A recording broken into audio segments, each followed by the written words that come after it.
Alright guys, today's aim is how can we analyze an argument in a foundational text.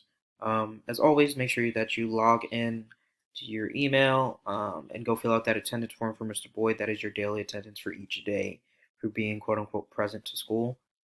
Just a reminder to check your Google Classroom for our class and make sure that you complete your missing bookmarks from last week. The last one for the MLK reading was due last night. Today's quote of the day: there's never a time in the future in which we will work out our salvation. The challenge is in the moment. The time is always now. And that's by James Baldwin. He's a very popular African American author. I think you guys should definitely check him out. He has some great stuff.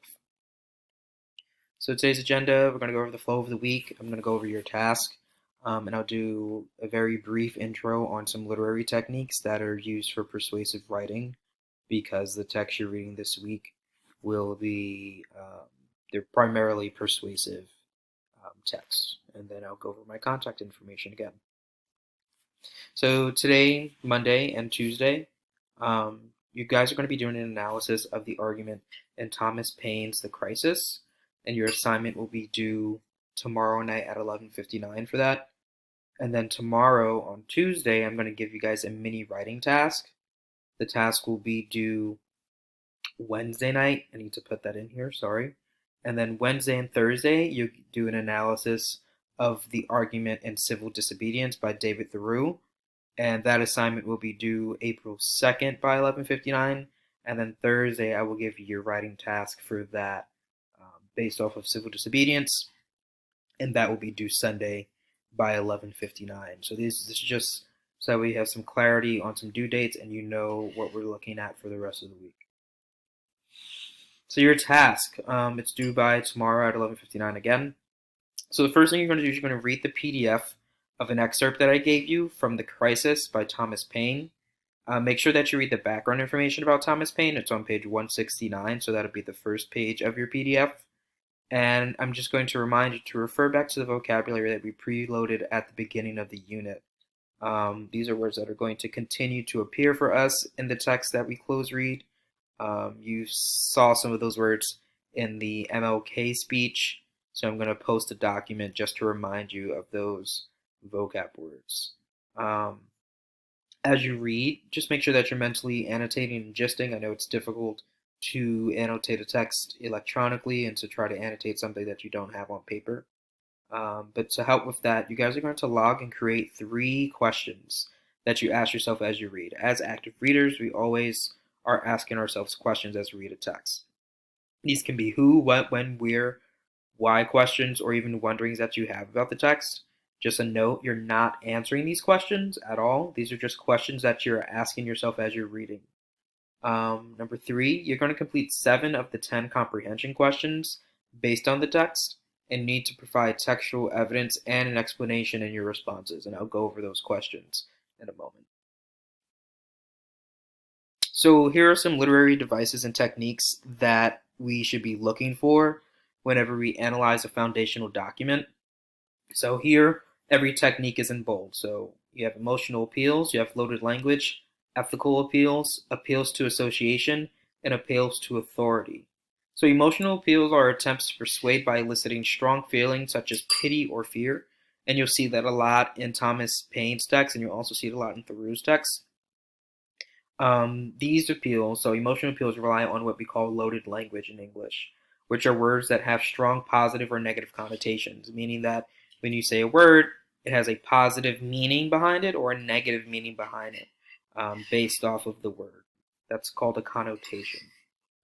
And then you have ethical appeals, which call upon readers' sense of right and wrong. So remember we spoke about that word ethics at the beginning of the unit. So ethical appeals call about your sense of right and wrong as a person. Then you have appeals to association, which imply that one will gain acceptance or prestige by taking the writer's position.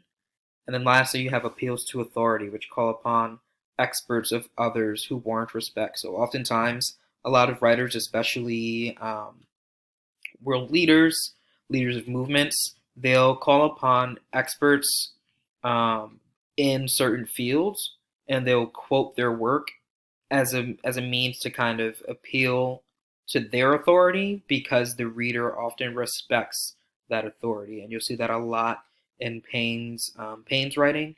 And that's something you saw a lot in Martin Luther King's speech on Vietnam War. He quoted Buddha um, because he knows that is a figure that people are, it's well known and who people respect. Lastly, if you wish to contact me, you already know to reach me at my Exemius Gmail. If you need to, we can set up a Google Meet video call.